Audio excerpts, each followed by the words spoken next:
It's not about if there's 100 people looking for a storage unit. It's about how many of those hundreds know you exist and how many of them can rent from you. I was always shocked by how many facilities I could find or identify, but I couldn't even rent from a bunch of them. Trying to. Well, they don't exist anymore. So the ones that simply were open or allowed me to do online rentals, they were getting all the business. Now, that seems like a competitive advantage, but today it's not nearly as much as a competitive advantage as just you have to do it to be playing in the game.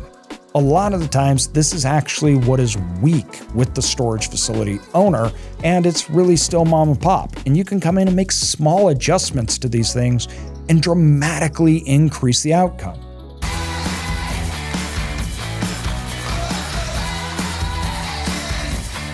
Opportunity in self-storage. Now, opportunity comes through improving the NOI, and it comes through finding opportunity in assets that you can do that. That also may mean you have a facility that over the last 4 years have been struggling, so now you need to optimize that and turn that around, or you're buying something that you want to optimize. Now, at the end of the day, this is all about increasing demand. If you want higher rents, you got to have more occupancy.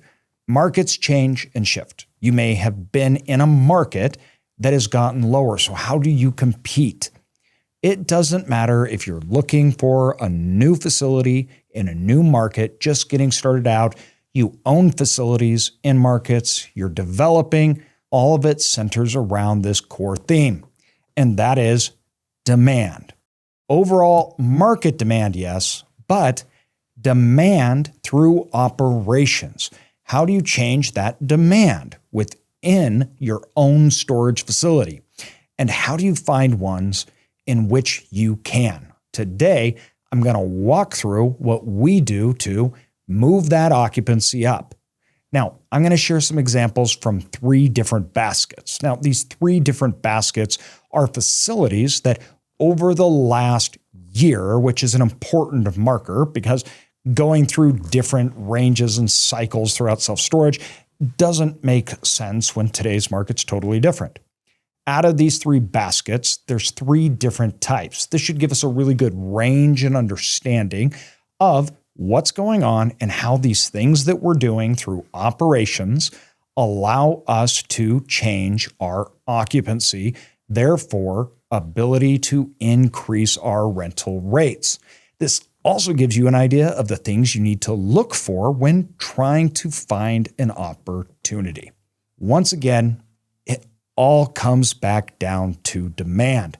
So much is out of your control, but there's things in self-storage that we can do that can really shift the needle in your favor in this industry. We can turn vacancy into value. Now, let's go with first our examples of these 3 different baskets. Basket number 1, developments. Okay, this is brand new facility. These are perfect examples to look at when we're talking about increasing occupancy, therefore being able to increase rates, because the things that you do at that facility have direct impact and will determine how fast you lease up, at what rate you lease up, and how successful that project will be. This can cut the curve dramatically.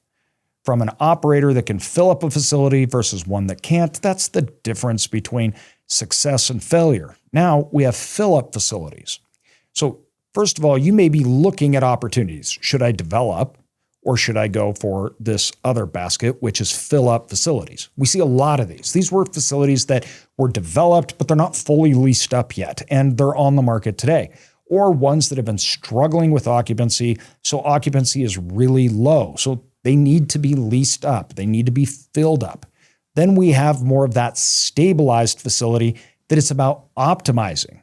Now, the facility may be at 90%, but rates are really, really low.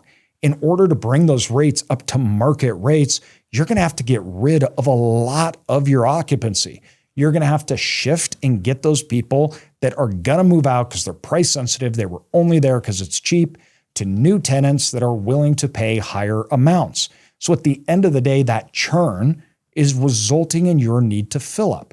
Therefore, you need to do all of those things to not just maintain high occupancy, but to replace the unwanted bad tenants that are not the tenants you're trying to attract, to get those good tenants in, the high-paying, longer-staying tenants, that perfect customer. So when we look at these three baskets, we give examples of our assets in the last 3 years. The first, we have 2 in the development.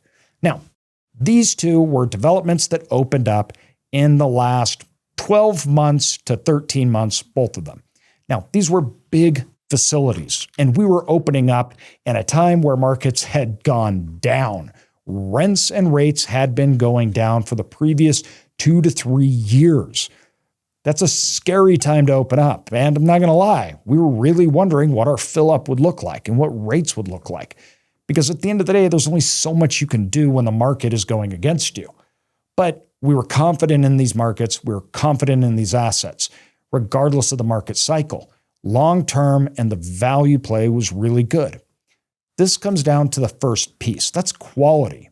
You have to remember that in a competitive landscape, meaning you have lots of facilities that have different ranges of value. You have Class A, nice facilities, maybe climate-controlled, multi-story, and then you have gravel, drive-up, small facilities in bad locations. The difference between those will result in different types of customers.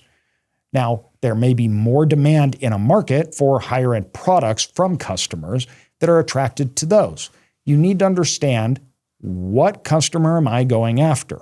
You can't charge the same price from a Class A multi-story climate-controlled storage facility that you can in a drive-up gravel one. That just doesn't work. So that pricing has to be right. Now, when we look at our markets that we were in, we had nice products. They were brand new. So we had that going for us. But still, the market had been down. And also because they were brand new and nice, that meant we had to charge high rents. We couldn't build a nice high-end product and then get the cheapest rents in town. That math doesn't work. So the math also has to work. So in these facilities, we're talking one was over 160,000 net rentable square feet. Huge. Climate controlled plus drive up. The other one was mainly climate controlled. That one was just over 100,000 square feet. Still bigger than the average facility by quite a bit. Both of these facilities, in its first year of fill-up, did very well. In fact, they outperformed even our estimates when we were beginning. One got all the way up in the first 12 months to over 70% occupancy. We also beat revenue by 20% in our pro forma. Now, the other one still performed well at over 60%, and we also beat the revenue estimates in that. The market wasn't helping us, and that's the key thing. In both of these markets, we had seen reduction in rates and occupancy. Now let's move over to the fill-up facilities. We've seen a lot of opportunities in these types of assets. We have bought around $60 million in the last 6 months of these types of assets. Now, these are 2 large assets that we bought that were roughly 30% full. They'd already been open up for 2 years. So we were very confident because the basis or that price that we purchased at was far below market. It's 40% under replacement cost. But you still have to fill it up. Well, with those 2 assets in the first 4 months, because we bought them at the end of last year, in the first 4 months, we went from 30% to over 60%. We doubled occupancy. And that was before busy season even hit. Now we can move on to the other basket. That's stabilized facilities. Now, the stabilized facilities, yes, but I'm also looking for the opportunity or the optimized facility. So what I did is I took 3 of our facilities that are just the hardest hit markets that we have. These are markets where we saw massive rate drops and occupancy drops, to look at those over the last 6 months and what had happened with each one of those assets. Now, taking these before the busy season started, I wanted to make sure we had a look of not cherry picking, oh, you took spring to fall, so you got the busy season filled up. No, I'm taking the opposite. I'm taking from last summer to the end of winter. Now, with one, we were able to increase it from 70% to over 80%, which was a decent run. The other one was similar, around a 15% increase. Now, remember, I'm not choosing the ones that filled up the best. No, those are obviously different ones, or they were already fully stabilized. I'm choosing the ones that were in the hardest markets that were the worst hit. So they had the most to optimize. Lots of times, those are the opportunities that you're seeing or going to buy. Even if they are fully stabilized, the rates may not be in line with the market. So you really need to up that occupancy while you're turning over, because you're going to lose it as you up rents. And the other one was a little better, around 20%, and that took it up to around 90% occupancy in the time frame that we had in the last 6 months. So we saw a healthy increase in each one of these three baskets. That's the whole point of showing all of them, because they're different markets, totally different states and different markets. We're talking about markets that got slammed, hit really hard, versus ones that tracked more the national average, which nationally average was all down. In that time frame, though, with all those three baskets, we had substantial improvements in occupancy. Hey, podcast listeners, our goal at Self-Storage Income is to give as much value and resources to the self-storage community and those looking to get in as possible. And one of the ways that we do this is through our Self-Storage Income community. So you may not know, but I wrote a book that's hard to even call this a book. I mean, this is a manual. We're talking 400 plus pages, which include all sorts of information about how we have been in the self-storage industry. That's everything from how we got our first deals, to scaling, to buying deals in today's market, what's changed, and what remains the same. This is an up-to-date book that shows you how the market has changed and how you can win today. This isn't simple, this is how you buy a deal. No, this goes into everything, including how you scale and create a self-storage business.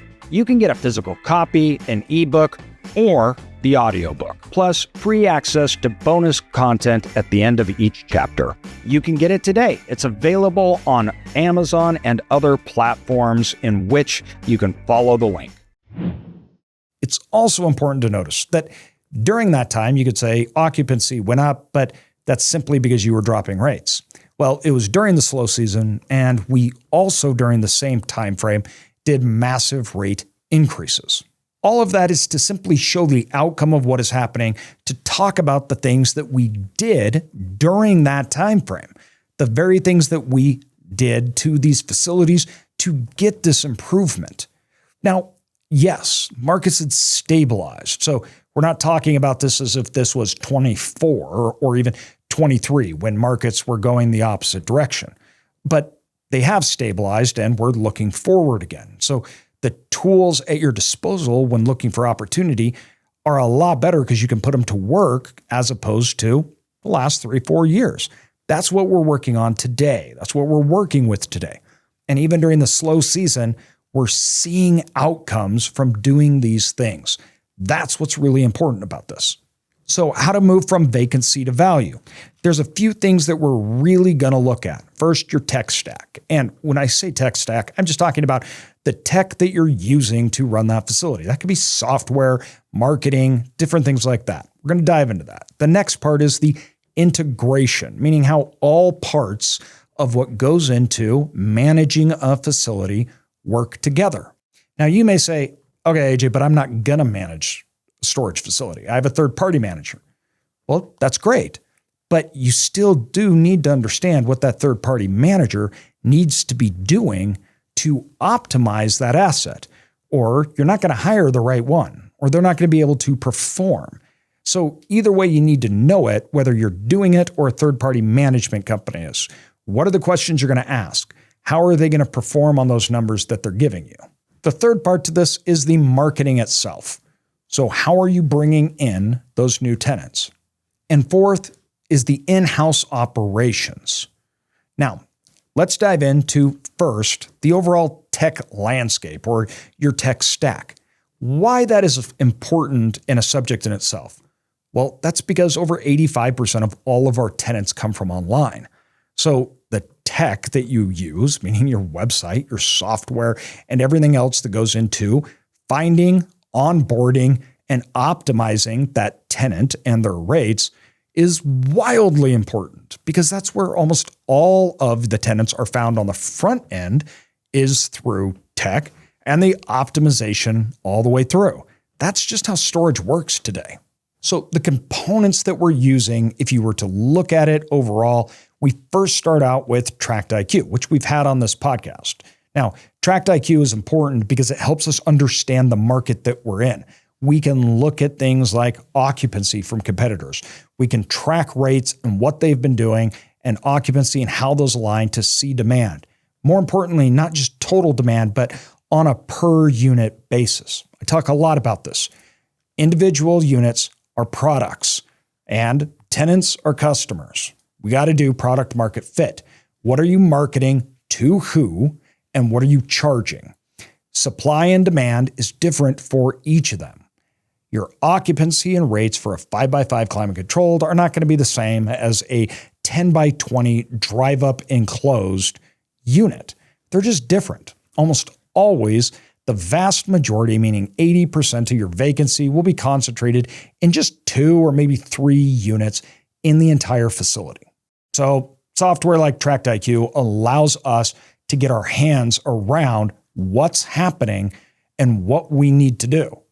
Do we have demand in the market that is concentrated in 2 unit sizes? How many of those units do we have? What is the pricing? What does that look like today? We also need to understand supply. Has supply changed or is it going to? Meaning, do we have new facilities coming to the market?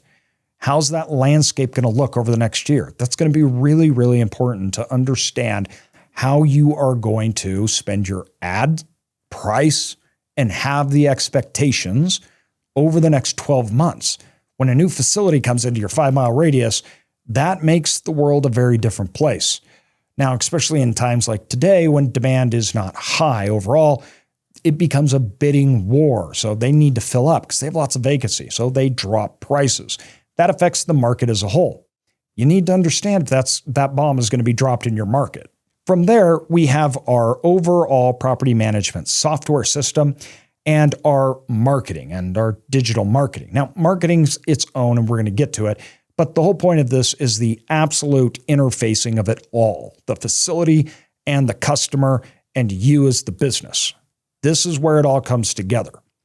How are you moving people in? How are you managing and optimizing them? So we have Hummingbird. We want an open dynamic system that allows us to integrate with other tech platforms as well as the facility when we use things like keyless technology. If you want to buy a storage facility that you're going to run remote and automated, you need to make sure you have the right tools to do that. On the hardware side, a lot of that does come down to that keyless technology, which there's different products that you can use. The key is that those products will integrate with the rest of the ecosystem. The more stops and gaps that you have to cover and the more things that your customer has to do to get to that rental point and to actually sign a lease, to get into that unit, that just collapses your overall close rate. The drop-off rate is astronomical, and you may be paying to move people in, but they're coming into your system and they're not finishing, they're not closing out, they're not checking out, and it's all due to the fact that it's not streamlined and aligned. Now your marketing and all your planning just isn't coming together, and you're not getting those new tenants in the door. And you may not even understand why you have low occupancy, you can't get it up, even though you're running ads and you're doing all the things. Now, the next part to the tech is our software. I call it my brain, but at the end of the day, it's just a revenue management piece. This comes all down to pricing, how much I'm pricing individual units and unit types, because I want to optimize pricing. So how many rate increases am I giving? Who am I giving them to? And in what time frame? Now, this brings us to that integration. The integration part is important. You have hardware, you have your core software, like your property management software system. Then you also have your third parties like revenue management and maybe marketing, other things that you have with that facility. These things have to work together and be streamlined for all the reasons that we mentioned before. Too often, we have these things siloed out. They don't talk. This makes it so your decision-making process is horrible. You don't really know what's going on, and the customer experience sucks. And when the customer experience sucks, you don't have customers that actually end up paying. You just get a lot of eyeballs, and then they move on. Now, those eyeballs, though, are really important, and this is where marketing comes in.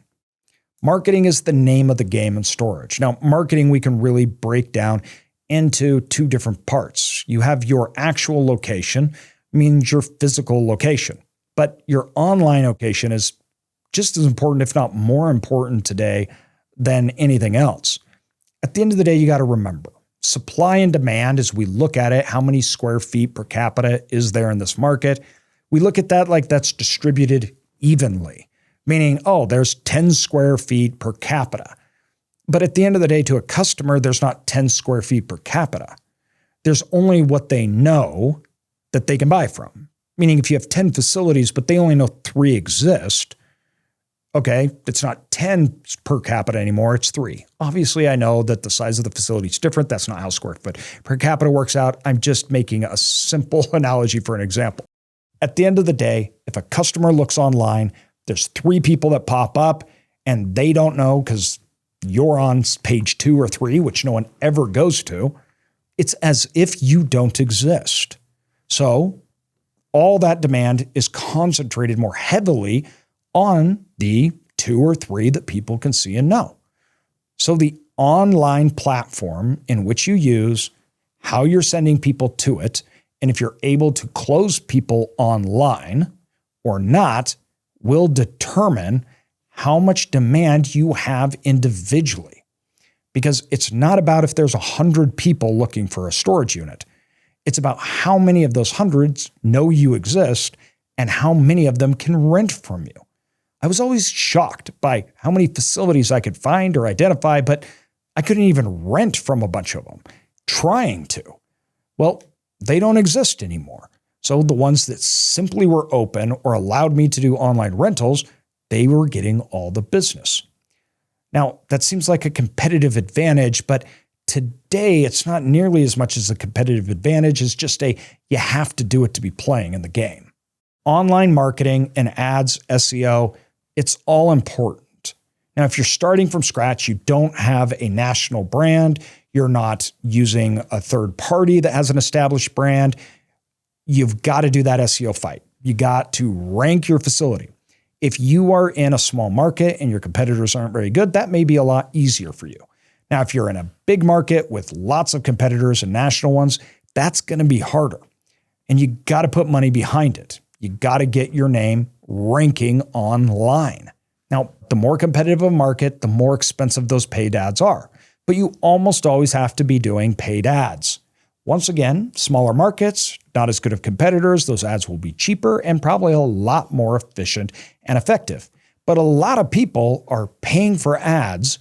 They're sending their ads to the site. They don't have well integrated. They don't have a good landing page for them. That people don't know what to do when they're getting to the page. So the drop off is huge, even though you're still paying to send people to your website and you're not closing anybody. This is why for marketing, to me, the most important thing is your actual close ratio. So how many people are coming to your site and how many are turning into customers? What is that percentage? Is that 1 or 2%? Because if you can increase that by 1%, that's a huge difference to you without having to spend any more in ads. It also tells you something really important. Is my system, my online location, my online customer experience, my online customer service, is that broken or is that intact and working well? And this is where in-house operations come in. One of the things that we did and worked really hard on was changing that. So what we did is we took from a call center, we built in-house call center, which is really just a handful of salespeople because they only take sales calls. We went from a 20% on average close ratio from actual sales lead calls that came in, and we moved that up to more like 60%, which was a massive jump. because we had a dedicated salesperson that actually knew each site and each unit. Now, I'd prefer to just have people move in online, meaning they're not ever even talking to an individual. But that's not how it always works. And two, we have so many facilities and so many units. We really want to push occupancy. We need to be doing all of the things really, really well. So our tech ecosystem became very important, and that included proprietary software that we'd been building out. The integration of it was the most important thing. Owning your data, having open APIs. That was the whole reason that the association Store Local got together and they built Tenant and Hummingbird. It was purely just for those reasons.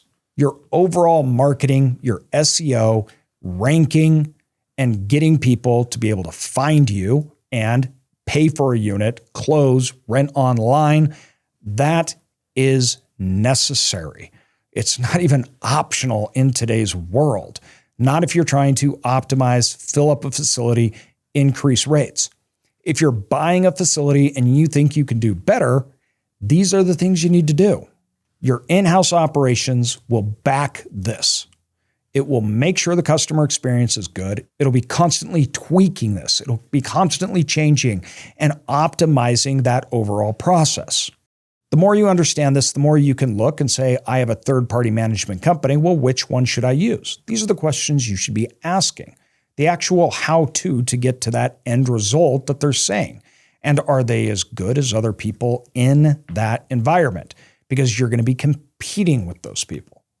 Can they outperform? Therefore, shifting that individual demand for your facility. Therefore, raising your occupancy, increasing the amount of people that want to rent from you, therefore increasing your overall rates. This is really helpful when you are looking at opportunities. So when you have a facility that you think looks like a great buy, looks like a great opportunity, you need to dive into these things. What's their tech stack look like? Is it an integrated one? Do they have good marketing? Do they have good SEO? Are there in-house operations backing that, working on that, and improving that? A lot of the times, this is actually what is weak with the storage facility owner, and it's really still mom and pop. And you can come in and make small adjustments to these things and dramatically increase the outcome. All of a sudden, you can shift it to where, like the facilities that we mentioned, they had 30% occupancy after 2 years. We doubled in 4 months in the slow season. The actual 2 slowest months of the year that normally we see net outflows, not even increases. Why? Because of all these things that I mentioned. That allowed us to find those opportunities and say, hey, we can improve this. Our market research and feasibility studies back to know whether the market will allow for these things that we do to actually net those results. This is why the past 4 years have been so hard for a lot of operators. Because as demand and rents were dropping, the tools they felt were not doing anything. They weren't getting any results from them. Well, over the last year, we've seen markets stabilize, and these things are starting to outperform.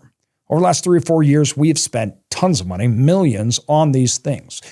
Now we're seeing the results of them in real time. That's exciting, and that should be for anyone listening to it, because this means that you can really change your operations in the current facility that you have to improve your occupancy, increase that demand, therefore increase rates, changing your net income and increasing the value of your asset, or finding an opportunity that you can capitalize on, and you can make these changes to improve that facility, dramatically increasing occupancy and rents, and making a lot of wealth in the process.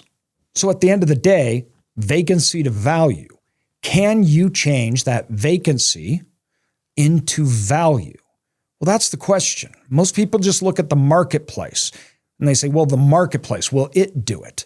Well, my question is, the marketplace may allow for it, but you may not be able to do it just like that operator's not. So instead, what are the things that you're going to do in a marketplace that allows for it to actually take that vacancy and turn it into value? That's all in your business plan. And you want to build that business plan out. This is the same business plan that you should back with a feasibility study, show banks, potential investors, or anybody else involved.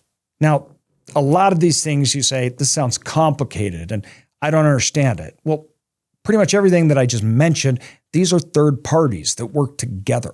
You just need to know what to look for and get the right people on your team to pull it off. All right, everybody, as we move into the busy season, let's get to work on that, turning vacancy into value. Thanks, everybody.